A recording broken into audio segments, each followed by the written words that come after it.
Politics वाला, आओ राजनीति करें।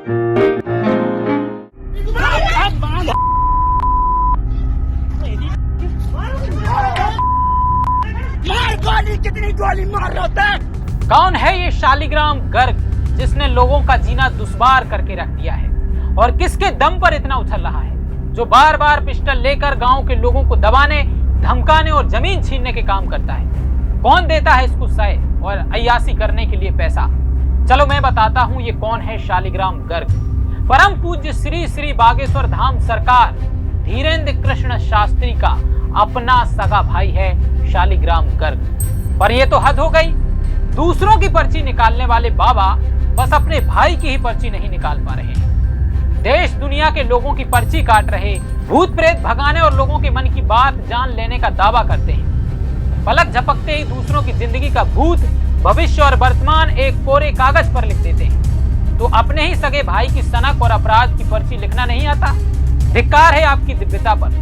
देश की जनता पूछती है कि क्या आपकी श्रद्धा सच्ची और समर्पित है, या फिर केवल ढोंग है, या तो फिर जानबूझकर अपने भाई के कुकृत्यों पर पर्दा डालने के लिए आंखें मूंद लेने का काम कर रहे हैं आप। आपके ही गांव गढ़ा में आपके ही सगे भाई शालिग्राम गर्ग पर एक बार फिर आरोप लगा है। बाकायदा वीडियो वायरल हुए हैं जिनमें जमीन विवाद को लेकर मोतीलाल कुशवाहा नाम के व्यक्ति पर सरेआम फायरिंग करने का आरोप है उन पर, और यह कोई पहली बार नहीं हुआ है। आपको बता दें कि शालिग्राम गर्ग का विवादों और हथियारों से पुराना और गहरा याराना रहा है। साल 2023 में गढ़ा गांव के एक दलित परिवार की शादी में देशी पिस्तौल लहराते, गाली गलौज करते हुए और हंगामा मचाते हुए उनका एक वीडियो पहले भी पूरे देश ने देखा। इसके बाद टोल प्लाजा पर टोल टैक्स को लेकर गुंडागर्दी और मारपीट के मामले में भी उन पर केस दर्ज हो चुका है। सच्चाई यह है कि गढ़ा गांव के पैतृक गांव में रहने वाला यह शख्स, जो कि धीरेन्द्र कृष्ण शास्त्री का भाई है, कानून को अपनी जेब में रखकर घूमता है। जब भी कोई विवाद होता है, शालिग्राम गर्ग का कट्टा बाहर आ जाता है। गुरुजी, आपसे गुजारिश है, दूसरों का भला करने वाले बागेश्वर धाम सरकार जी, थोड़ा अपने घर पर भी ध्यान दीजिए। पर आप ऐसे क्यों हो? आपका भाई नया कांड करता है और आप तुरंत कैमरे के सामने आकर एक रटा रटाया बयान जारी कर देते हैं कि मेरा भाई से कोई रिश्ता नहीं है। कानून अपना काम करे। साल 2024 में भी उन्होंने यही किया था और आज 2026 में भी वे इसी तर्ज पर पल्ला झाड़ रहे हैं। देखो, शालिग्राम जी के बारे में हम पहले ही कह चुके 3 साल पूर्व में। हमारा कोई उनसे लेना देना नहीं, वैसे भी परिवार से हमारा कोई लेना देना नहीं। पूरा विश्व हमारा परिवार है, पूरा समाज हमारा परिवार है। हम समाज के लिए, राष्ट्र के लिए जीते हैं, सनातन के लिए जीते हैं। और छतरपुर जिला और हमारा परिवार बहुत बड़ा है, तो कुछ ना कुछ यहाँ होता रहता।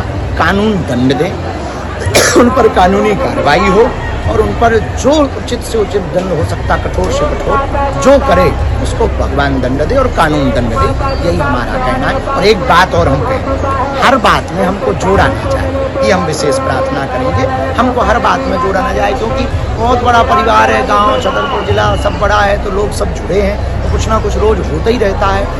अब हमें पूरे विषय तो पता नहीं है, इसलिए हम स्पष्ट कहेंगे कि हर बात में हमको जोड़ा ना जाए।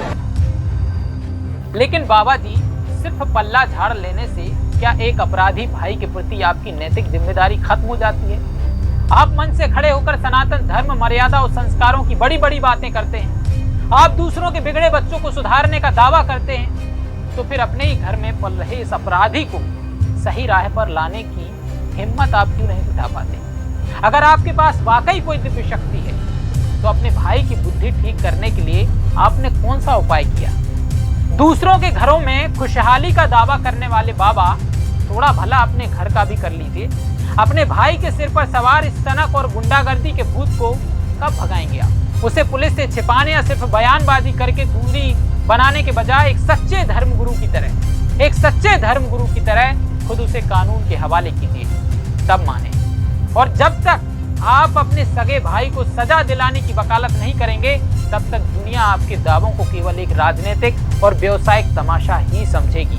आपके अपने घर में पल रहे इस कट्टाबाज अपराधी की करतूतों की पर्ची अब देश का कानून लिखेगा, और इस बार बाबा का मौन या दूरी बनाना काम नहीं आएगा। खैर, आज के लिए इतना ही। राजनीति और जन सरोकार के हर विश्लेषण के लिए जुड़े रहिए हमारे साथ, और हमारे चैनल पॉलिटिक्स वाला को सब्सक्राइब जरूर कीजिए।